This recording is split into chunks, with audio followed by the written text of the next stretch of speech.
Bismillahirrahmanirrahim.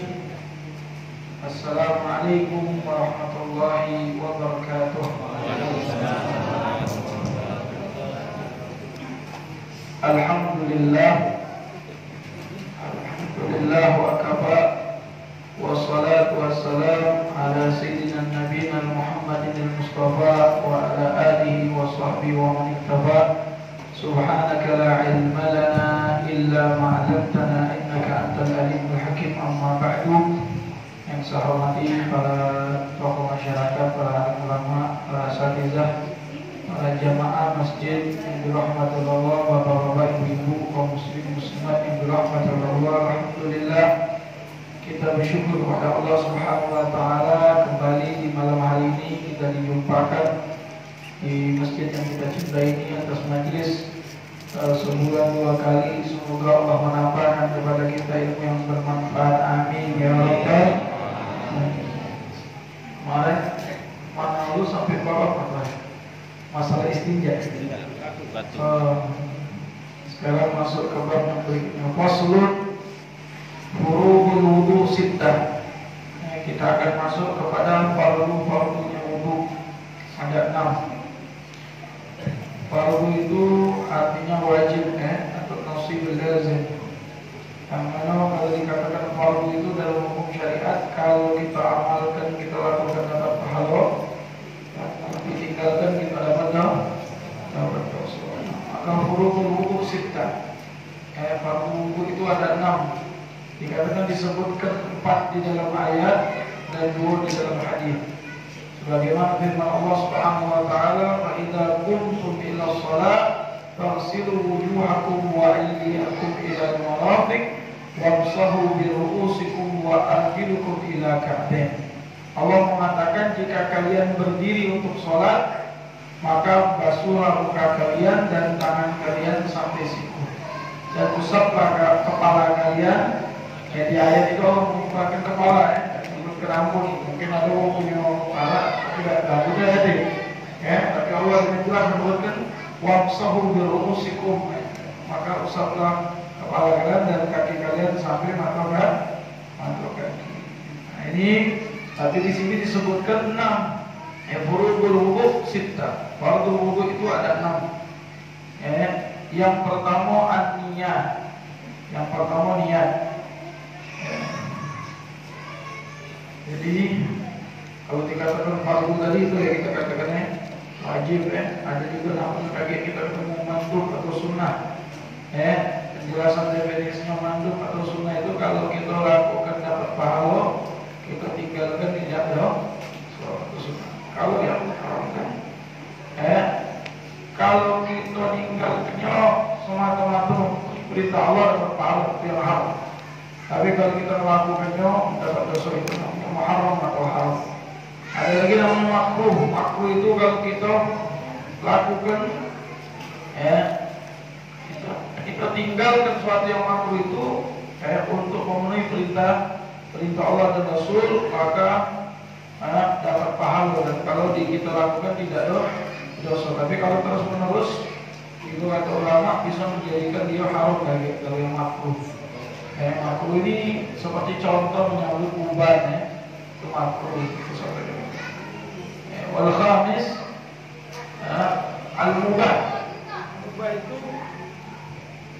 tidak malah itu ala terki.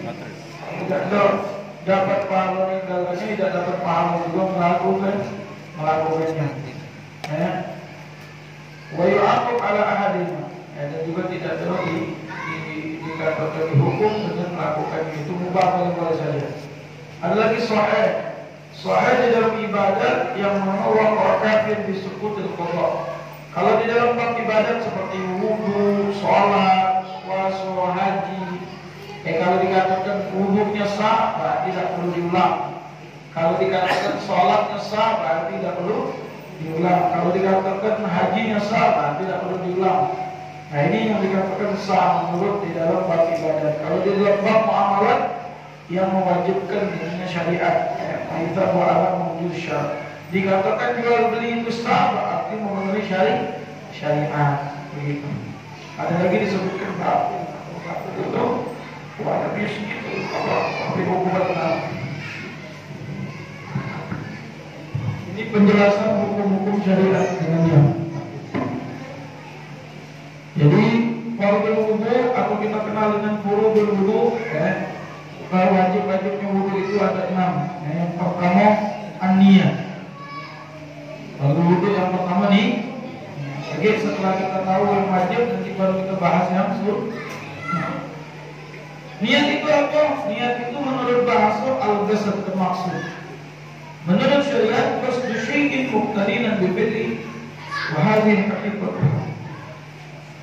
Menurut syariat niat adalah bermaksud melakukan sesuatu berbarengan dengan perbuatannya. Ketika kita nak berwudu, ketika mencuci muka, kita niat nak berwudu. Ketika takbiratul ihram, kita niat nak sholat. Ketika kita zakat, ketika sudah kita hitung jumlah yang mesti zakat, ke sisi kedua kita niat. Haji ketika pakai itu berbarengan dengan perbuatan. Dikatakan hukumnya wajib niatnya secara umum. Tempatnya di hati, waktunya di awal ibadah kecuali puasa. Kalau puasa tidak pas langsung dari malam diingatkan. Kenapa? Karena puasa ini tidak akan digerakannya. Maka dikatakan khusus untuk puasa, dikatakan oleh ulama as-sahih annahu fihi al-azam qawma maqamaniyah. Puasa itu sebenarnya seperti azam itu bermaksud tapi kaget ngawainya. Tapi untuk puasa ini dikecualikan. Dia dikatakan niat karena puasa tidak baca ada belahan. Kapal dan laut dari terbit fajar sampai terbenam matahari, maka harus niatnya diingatkan untuk puasa wajib Ramadan atau puasa qadha Ramadan. Wajib diingatkan niatnya. Atau puasa nazar.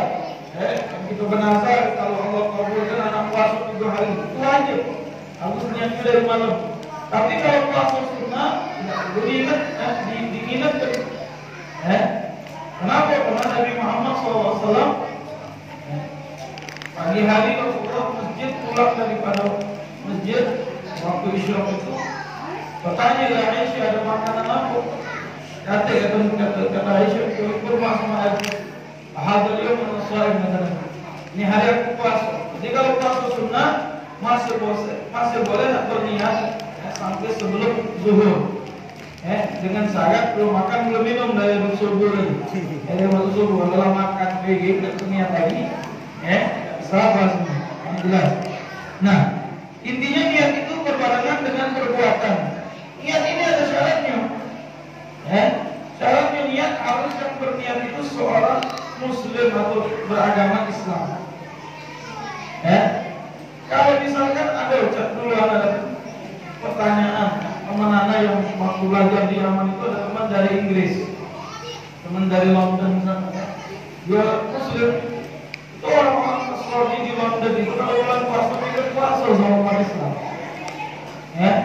Jangan hukum puasa besar. Tidak sah. Kenapa? Karena yang berniat bukan muslim. Kalau nak sah niat dia harus masuk Islam dulu baru sah niat ibadah. Maka yang berniat Islam menawi yang berniat harus seorang muslim. Yang kedua mumayyiz, anak kecil laki-laki atau perempuan sudah mumayyiz. Mumayyiz itu apa?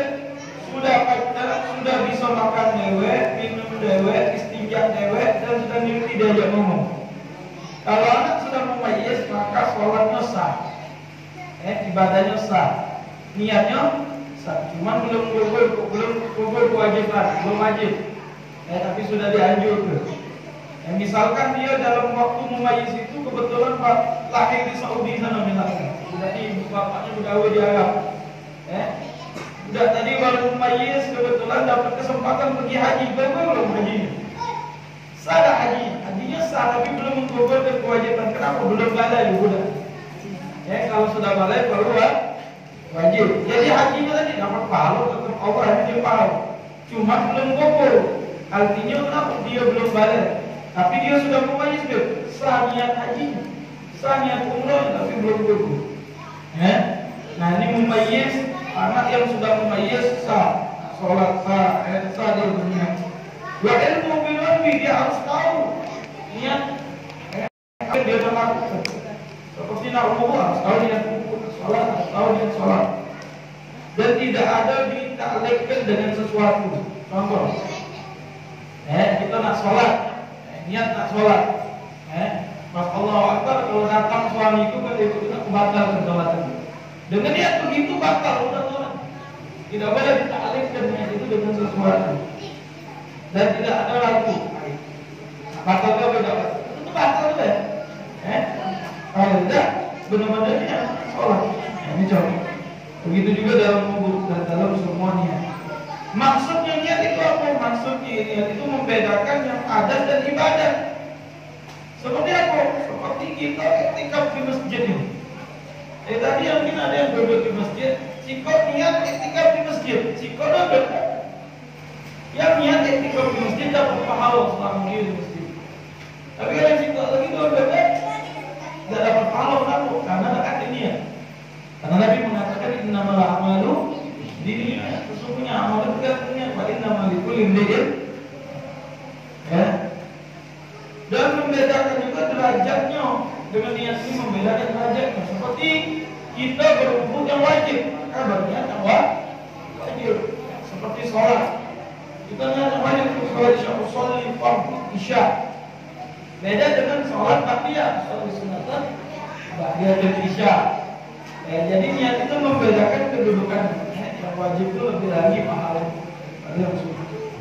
Sunnah itu cuma guna wajib. Yang nembeli yang kurang dari wajib, tapi tidak bisa memberhentikan yang wajib. Itu yang sunnah. Jadi yang pertama niat. Apa niat dalam berwudu? Di anjani mutawal berraful hadasil asghar. Kebanyakan kita tahu niat nak berwudu itu nawaitul wudu atau nawaitul raful hadasil asghar lillahi. Yang mungkin dari dulu kita belajar, saya niat mengangkat hadas kecil karena Allah. Mengucapkan niat ini sunnah. Tapi dia berhati wajib kapan? Kita membasuh awal dari basuhan muka. Kita baca dulu nawaitu raful hadasil asghar. Ketika musabbahi niat di hati, saya niat mengangkat hadas kecil karena Allah. Atau nawaitu fardhul wudu, saya niat berwudu yang wajib karena Allah Ta'ala, karena Allah Ta'ala ini sunnah. Kemudian atau nawaitu taharus shalah, saya niat untuk bersuci untuk sholat. Jadi mengucapkan niat itu untuk membantu di hati kita tenang. Seperti kita katakan nawaitu taharus shalah, saya niat bersuci untuk sholat. Dalam hati ketika cuci muka, saya niat bersuci untuk sholat. Itu juga sah. Jadi kalau niat di hati itu nak pakai bahasa Arab boleh, nak pakai bahasa Indonesia boleh, pakai bahasa Lembang boleh, pakai bahasa Jawa boleh. Yang penting ada nih. Nah, mengucapnya sebelum nak itu sunnah. Kalau nak diucapkan boleh dan nak diucapkan boleh. Yang penting ketika mencuci muka, lalu diniatkan di hati, saya nak bersuci untuk sholat, atau saya nak berwudu yang fardu karena Allah. Nah, nanti kita akan praktekkan Ini kita teori sunnah-sunnah. Kemudian jadi ada beberapa niat kita nak berwudu boleh, nawaitul hadasil asghar lillahi ta'ala boleh, atau nawaitu taharus shalah boleh, atau nawaitu fardhu wudu juga boleh, atau nawaitu wudu juga boleh. Ini semua bagi orang yang tidak selalu dalam keadaan hadas. Mana orang yang selalu dalam keadaan hadas? Ada dua gambaran orang yang selalu dalam keadaan hadas, yaitu orang yang sulusul baul. Sulusul baul itu terus nak keluar kencing. Apa kita ngomong orang itu besek. Nah, orang besek ini niatnya bukan fardu sholat atau taharus sholat, tapi istibahah sholat. Untuk membolehkan dia sholat. Jadi ini. Kalau tadi orang tidak kata penyakit besek, kita umumnya, cukup niat nawaitu taharus sholat, saya bersuci untuk sholat. Tapi kalau dia ini umumnya besek itu dalam netes kencing, karena kolok atau karena memang penyakit, sehingga kencingnya galak netes. Awalnya ini ditambah kedua syarat kalau maksa wudu. Yang pertama sudah masuk waktu, dan yang kedua malam. Misalkan dia nak sholat isya, azan isya dulu baru boleh dia nak istinja, cuci kemaluannya itu disunahkan diikat, dikasih kapas diikat, diganti celananya kalau sudah kencing tadi, kemudian berwudu dan segera sholat. Boleh ngomong-ngomong dulu, makan dulu kan. Kalau juga sholat keluar, uzur untuk dia. Tapi niat wudhunya ini berbeda dengan niat yang normal. Apa niatnya? Nawaitu istibahah kalau selesai niat biar dibolehkan untuk melakukan sholat yang fardu. Nah, kenapa? Karena uzur, punya uzur. Baik tuh. Niatnya apa? Istibahah kalau selesai niat untuk dibolehkan melakukan sholat fardu. Nah ini wong yang namanya sumbul. Ini jaga. Kalau dia masih muda masih bisa diobati. Kalau tua memang sudah penyakit misalkan tidak susah ya. Syaratnya adalah sudah masuk waktu sholat baru boleh dia berwudu. Cuci dulu kemaluannya, ganti celananya. Kalau juga bagus lagi tunjuk kapas diikat. Ikat soalnya di bed, dia tidak penetes ke celananya. Mana caranya itu? Ini kalau juga keluar makzur karena dia suruh. Sama hukumnya ibu-ibu yang istihadah. Ibu-ibu perhatikan bu. Ibu-ibu yang istihadah itu darah yang keluar bukan di waktu haid. Maksudnya ibu misalkan sudah keluar haid, sudah 15 hari dan malam. Arti hari ke-16 itu darah istihadah. Dalam penyakit ibu wajib mandi. Anak sudah keluar 15 hari, malamnya masih keluar, itu masih darah haid. Besok pagi masih keluar juga. Nah ibu wajib mandi besok pagi. Mandi apa? Mandi wajib. Lagi ada babnya gitu tentang mandi wajib. Nah masih keluar darah hari ke-16. Darah yang keluar itu namanya darah istihadah. Ada hukumnya.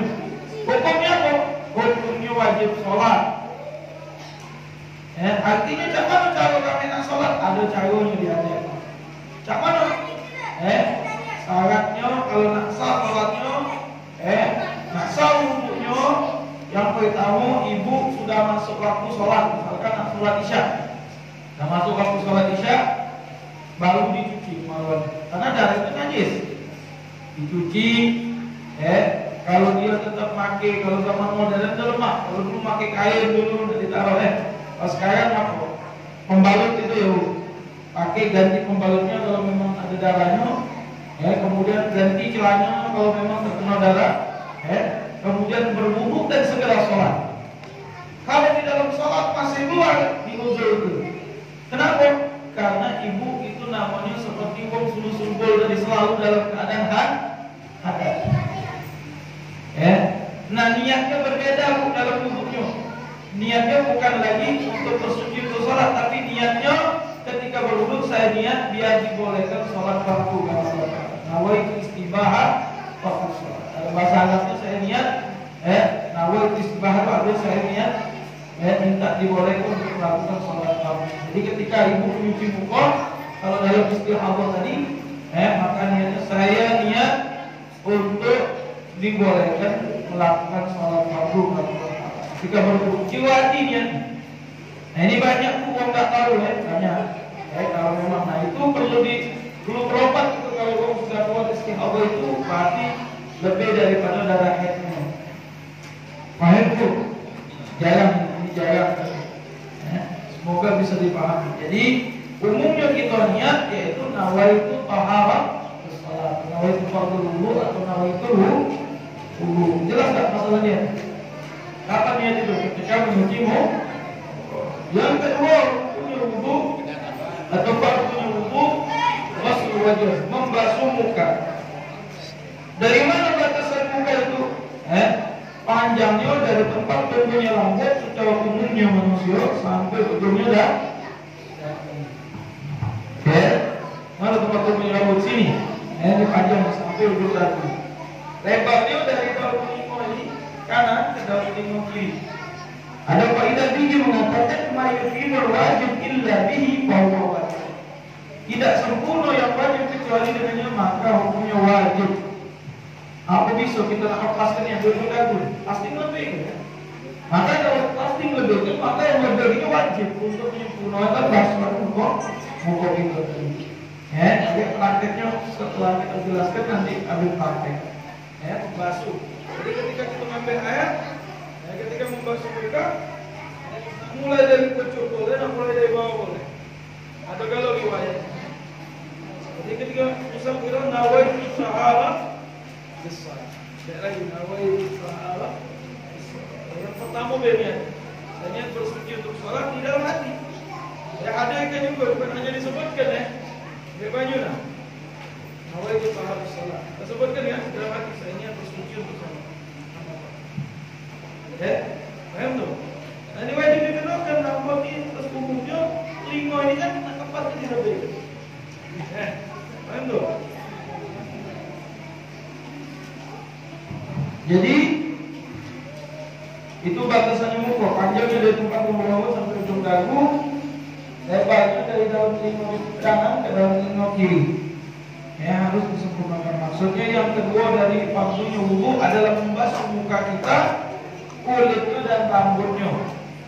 Ya, sampai menyampaikan air kepada dalam rambutnya yang tipis, ya, dan tebal, kecuali jenggot yang tebal bagi laki-laki dan jamak yang tebal bagi laki-laki. Cukup membasuh bagian rambutnya. Ya, jadi kalau ibu tidak ada jenggot, ada jamak, ya, laki-laki kalau ada jenggot sama jamak, ya dikatakan tebal itu kalau kita tempat kita duduk di jinggoan kulitnya berarti itu tipis. Tapi kalau tidak jinggoan lagi kulitnya, jinggoan anak jinggoan kulitnya kalau jinggoan berarti tipis, berarti disampaikan air. Tapi kalau tidak jinggoan berarti tebal. Ya, dilewat juga tidak apa-apa. Ya, tapi disunahkan tetap di sebelah ya. Nah itu yang baru sunnah. Jadi di muka ini ada berapa ekor rambut di muka kita? Ya. Dijelaskan dalam kitab ini. Nah, maksudnya yang tebal itu dari bawah hati. Nah, rambut di muka kita ini ada 20 rambut. Ini wajib diketahui kalau. Alhamdulillah kalau kita di Indonesia tidak perlu banyak rambutnya dah. Ini kalau Arab atau daerah-daerah Timur Tengah lah. Ini banyak rambutnya. Ramam itu rambut yang tumbuh di jidat, di kening. Hajiben, ya. Hajiben itu alis ya.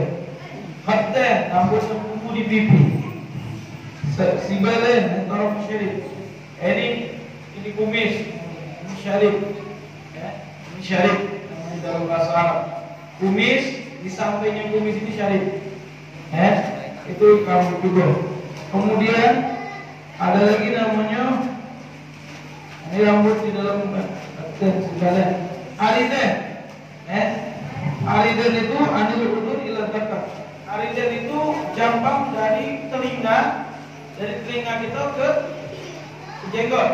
Nah ini arid, dari sini ke sini arid. Bahasa Arab nih tadi kayu, itu jambang gitu ya. Dari sini ke sini jambang gitu, bahasa Indonesia sih kopet. Kalau dia beda, dari telinga ke sini itu namanya arid. Dari sini ke telinga namanya izaren. Ini izaren, ini ariden. Kalau kita bahasa Indonesia jambang lah dari sini ke sini. Nah ini. Ada bulu alba, bulu mata 4. Itu rambut juga. Lehia, jenggot. Syarif, kumis. Anfaq itu rambut yang tumbuh di bawah ini. Kemudian nafakoten, syarat Nabi ada syarat subla. Anfaq itu yang di sini. Ada lagi namanya nafakoten itu yang berkembang dari anfaq ini. Ini cuma penamaan saja. Intinya kulit dan rambut yang ada di muka wajib dipenuhi air ketika kita membasuh muka. Intinya. Ini cuma untuk pengetahuan kita. Kemudian membasuh tangan sampai sampai siku. Yadan musanna yad luwatan min rusul ashabi ila. Tangan itu kalau menurut bahasa dari mulai jari-jari sampai lengan. Itu tangan. Kalau kita tanya mana tangan, ya jari-jari sampai lengan. Tapi yang dimaksudkan dalam wudu ini dari jari-jari ujung jari-jari kita sampai ke gerpak-gerpak itu siku. Siku itu tulang yang bertemu antara tulang lengan dengan tulang tangan itu. Nah ini. Ini tak baca pas-pasanian, maka kaidah kita di mayatimul wajib illa bihi bahwa wajib tidak sempurna yang wajib kecuali dengannya, maka hukumnya wajib. Itu ini bentuk. Nah pas ke sini ini tahu pasti kita lebih maka menyelebihkannya masuk itu wajib. Nak kamu dari bawah ke pucuk, dari pucuk ke bawah cak ini boleh, nak cak ini juga boleh. Jadi alih juga bisa. Kayak kita contoh berbagai caranya berwudu setelah ini. Intinya membasuh tangan sampai siku. Tidak sempurna dengannya kecuali wajib tentu maka wajib disempurnakan. Insya Allah adanya rambut itu wajib dikenalkan. Kuku kemudian disunahkan mengelak-helai. Sila misalkan dia ada jari dia ini limo, tapi ada sikap lagi jari. Dari lahir ada 6 jari itu dia lebih kalau Allah wajib juga dikenalkan air. Lama lagi bagian tangannya sampai sini. Paham tuh? Wajib menghilangkan apabila yang menghalangi air untuk nyampe. Jika kita membasuh tangan, seperti apa? Kotoran di bawah kuku, di telinga, atau yang seperti kita ngecek dilanggar dulu sehingga menghalangi air. Maksud itu kaget di syarat sahnya wudu dijelaskan. Naam. Wa kadzala yadurru kisratul mal wa insahu la izalatuhu. Tidak kata masalah kalau misalkan penutup besur. Kalau besur itu dulu pecah kan ada seperti kayak kulit nutupinya, kayak ruko gitu. Nah itu tidak perlu nanti bukanya. Ya udah cuci dari pucuknya. Itu uzur. Wong ini kena besur misalkan di tangan, kena wudu. Jadi besur itu kalau pecah ada kaget cak kulit nutupi. Apa itu perlu dibuka tidak? Lewat oleh baju wudu. Tidak ada masalah. Tetap sah wudunya. Itu lagi pembahasannya suatu yang merubah air atau yang menutupi sampainya baju. Di bagian wudu kita maka wajib dihilangkan. Nah, yang keempat mengusap sesuatu dari kepala. Ismul ras wa ala. Yaitu nyampe kan basah di rambut. Usul bala wala birai fi'il fa'il. Jadi di dalam mazhab kita Syafi'i masa itu membasahi deh. Kalau misalkan ente pakai kopiah, ente basahi kopiah ditembus ke rambut bagian kepala kita sah. Yang penting dikelola di tapi di bagian kepala, ujung sini lebih panusan sah. Rambut bagian kepala. Namun memang berdasarkan rambut bagian kepala. Kalau di luar kepala misalkan cari ibu, rambutnya panjang kan, cucinya ujung sini tidak sah. Rambutnya panjang, cucinya ujung sini tidak sah. Harus di bagian kepala. Ujung sini tidak apa-apa kalau ujung sini di bagian kepala atau di ujung sini. Yang penting kena basah sedikit, diusap sedikit, udah sah. Paling tinggi 3 lagi kena sah. Alam kesempatan ada orang ini 3 lagi itu sah, tapi kurang dari 3 lagi tidak sah. Ini dalam mengusap kepala. Nah, tapi dalam ini kalau kopiahnya tebal itu menjadi baju tebal, tapi kalau kopiah tipis, jadi ini kalau kita basah dari pucuk, basah ke dalam sah. Tapi ada sedikit kopiah juga di depan sini dah. Nah, harus dikenal. Kalaupun rambut itu punya sedikit, yang penting bagian rambut bagian kepala itu gimana? Tempat itu punya rambut atas umumnya. Gitu. Selagi dicuci di bagian kepala yang tempat punya rambut atas umumnya, maka itu sah. Paling sedikit juga mengusap, membasahi. Artinya mengusap itu membasahi bagian itu. Banyak tuh. Kemudian yang kelima membasuh kaki sampai mata kaki. Membasuh kaki bersamaan dengan mata kaki dan pecah-pecahnya. Ini kaki. Sampai mata kaki, mana ini mata kaki? Nah ini kita nak baca nafas-nafasnya pasti lebih, maka wajib basuh lebih. Kalau kaki kita pecah-pecah, wajib dimasukkan air. Karena itu bagian dari kaki. Pokoknya dibersihkan itu, bisa disikat, dibersihkan lagi lama-lama hilang. Itu kayaknya bawaan. Kadang orang ada kalah, itu karena yang bersih dan ini dia pecah.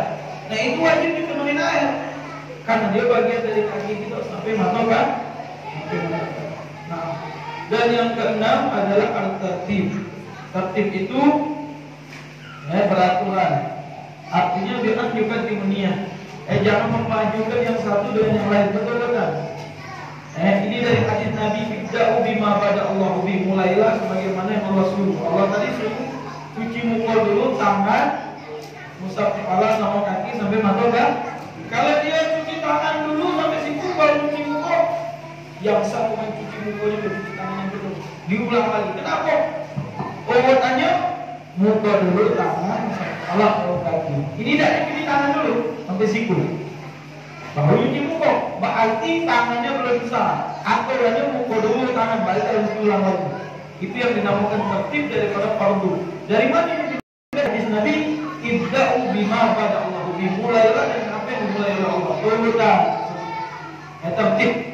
Muka dulu, tangan, baru musaf kepala. Nah, ini daripada yang fardu-fardunya wudu. Kalau sunnah-sunnah yang wudu banyak. Pakai siwak, baca bismillah, membasuh telapak tangan sampai ke kanan, berkumur-kumur masuk ke banyu ke hidung, itu sunnah-sunnahnya wudu. Menggabungkan 2 kali kumur-kumur dan membasuh hidung, meninjau kalikan cucian, itu sunnah. Membasuh semua kepala, mengusap telinga, membasuh telinga, mengusap daun telinga, menyela-nyelai tangan dan menyela-nyelai kaki, dan mualah itu berkelanjutan sehingga belum kering bagian yang satu dia sudah masuk ke bagian yang berikutnya, dan mendahulukan yang kanan daripada yang kiri. Tangan kanan dulu baru kiri. Tapi kalau untuk basuh hidung tidak disunahkan seperti itu, balik itu baru basuh hidung. Kanan dulu baru kiri. Ini apa? Bukan itu. Telinga apa? Telinga. Kuping kanan ada kuping kanan dulu yang mudah. Kalau membasuh telinga sunahnya dibalik ke dulu. Kayak itu dulu. Melebihkan dalam basuh muka. Melebihkan dalam basuh muka itu sunnah. Melebihkan juga dalam basuh tangan dan kaki sunnah.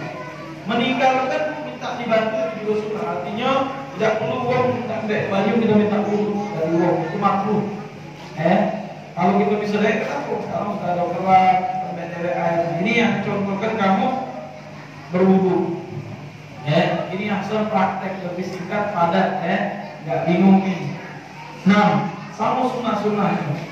Agak jelas juga. Nanti kan? Oke. Soal kita berwudu. Kita nak berwudu sekarang. Macam-macam kita berwudu dengan keras, paling simpel dengan keras. Atau kita berwudu ambil baju dari bak atau tempat air. Kalau airnya banyak bola, emak kita bisa celupkan itu. Tapi kalau air sedikit, kita ambil cantik, kita basuh dulu. Terserah. Kita coba gambarkan pakai gelas.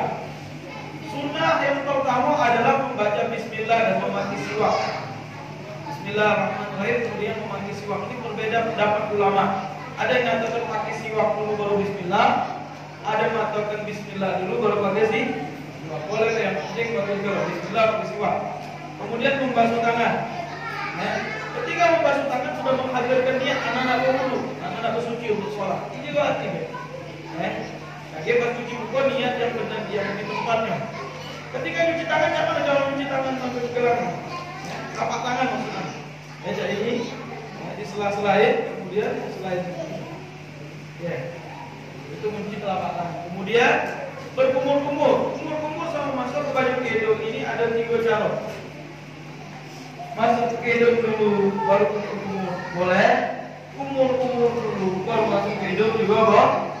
Bahkan ini biasa kumur dulu. Kumur-kumur ini menyela-nyelai, pakai tangan juga boleh dibantu. Kalau ada lendir di sela-sela gigi kita itu sunnah. Dibersihkan. Tujuannya kumur-kumur biar hilang bau mulut. Lagi waktu subuh ya. Kita kan baru bangun tidur, sedap-sedap gitu ya. Nah, ketika kita kumur-kumur, disunahkan dibersihkan di sela-sela kursi. Kamu mau apa? Balau. Sampai sini. Itu kalau nggak lagi puasa jangan, batal gitu. Apalagi ngantuk itu telur ya. Kumur-kumur. 3 kali masuk ke baju dia itu. Disedap. Sunnah. Itu sunnah. 3 kali. Kumur-kumur 3 kali. Ini disedot ini sampai masuk. Itu sunnah kalau kita lagi puasa. Lagi puasa cukup cuci di permukaan aja. Nah. Kemudian ada cara lagi yang digabung ke baju, sedikit untuk umum, sedikit untuk edom, itu sunnah. Boleh kalau ya. Itu yang lebih hebat lagi. Tapi kalau umum 3 kali kemudian edom atau edom dulu baru umum juga boleh. Atau menggabungkan. Itu ada riwayat juga loh, pernah dilakukan oleh Nabi. Digabungkan baju, sedikit untuk umum, sedikit untuk edom. Itu sunnah juga. Itu. Kemudian membasuh muka. Harus diperhatikan. Buka dulu. Nah, ini air, ambil dah. Ketika ambil air, ada orang yang bawa kocok, boleh. Kalau dia dari kocok ke bawah juga boleh. Ketika ambil air, kita taruh baju minyak. Saya lihat bersuci untuk sholat. Air, ini yang dari kocok ke bawah. Dari kocok ke bawah betul. Ini yang bagian tempat tunggu rambut dilebih. Nah, selingkuh ini nak lepas tidak baca lebih ini. Kali lagi yang kedua. Pas sampai yang kedua, kita ini kan sudah ada sisa dari password pertama. Tangan kita berniat jadikan tangan ini sebagai tempat untuk BR atau jadikan cantik. Namanya saya lihat jadikan tangan saya ini alat untuk memindahkan air. Biar tidak mustakmal ujian yang kedua. Jadi kalau orang yang sudah nonton ilmu harus tahu ini pembahasan ini. Jadi usapan yang kedua, usapan yang ketiga itu sunnah. Kalau usapan yang pertama sudah sempurna. Usapan yang pertama nih, itu harus sudah sempurna dan tegal itu. Berarti usapan yang kedua itu sunnah, usapan yang ketiga itu sunnah. Mantap. Tapi kalau usapan pertama belum sempurna, maka disempurnakan dengan usapan yang kedua. Tapi yang ketiga berarti sunnah. Kalau sudah 3 kali belum sempurna, maka berarti ditambah 4. Tapi biasanya kalau sudah 3 kali tidak boleh disunahkan ketika usap muka itu di sela-sela. Kalau juga mau lebih daripada 4, lebih daripada 3, maka misalkan cak subuh, kalau ngantuk sudah 3 kali masih ngantuk, boleh lebih ke, tapi jadi keganjil. Misalkan itu sudah 3, 4 kan, jadi keganjil 5. Tidak dapat sunnah ganjil. Ini muka. Sebenarnya ketika cuci muka ini disunahkan juga cuci telinga. Kalau dalam sunnahnya, ini kan cerita ke sunnah. Seminggu sekali jadilah amal sekali. BR,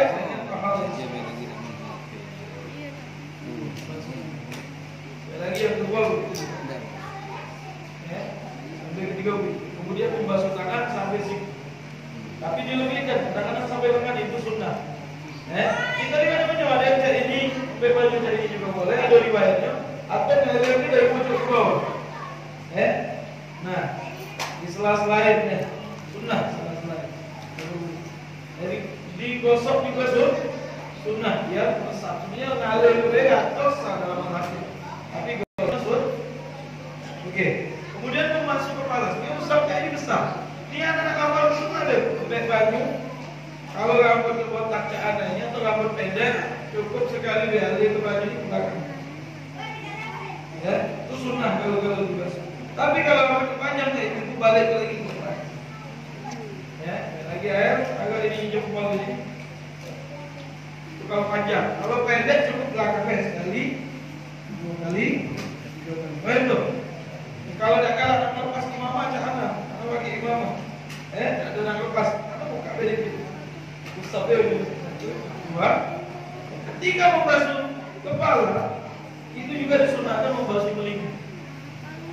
Ketika cuci muka, basuh telinga 3 kali, berarti kan? Ketika mengusap kepala, cuci telinga juga 3 kali. Berapa jadi? 6. Kemudian mencuci telinga. Setelah kepala, telinga sunnah. Cuci telinga sunnah 15 kali dalam wudhu. Nah, sudah, kepala sudah. Jadi mengusap kepala, cuci telinga. Usap kepala lagi, cuci telinga. Usap kepala lagi, cuci telinga. Oke, sekarang mencuci telinga. Macam mana cara cuci telinga? Makruh malahan kalau kanan keluar kiri harus dibalikkan. Baik baju, telunjuk kita dimasukin di dalam. Betul, telunjuknya berputar di sini. Jempol di belakang telinga.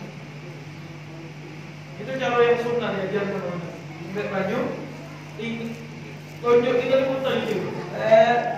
Jempol ini geser kali, 2 kali, 3 kali. Berapa kali sudah kita cuci telinga? Cuci muka 3 kali, waktu usap kepala 3 kali, kemudian cuci dewet 3 kali, 9 ya. Nah, atau lagi 15, naik lagi air, diusap daun telinga. Macam mana usap daun telinga? 1, 2, 3, itu usap daun telinga. Setelah cuci telinga, usap daun telinga, sunnah. Kemudian memasukkan kelingking itu ke dalam telinga. Ini sunnahnya. Sampai baju 1, 2, 3. Berarti berapa kali cuci telinga? 15 kan? Ini hukumnya sunnah. Kalau memang tak baca aku ke 15 kali, paling tidak ketika setelah mengusap kepala baru mencuci telinga yang tadi. 2 kali jadilah. 3 kali jadilah kalau memang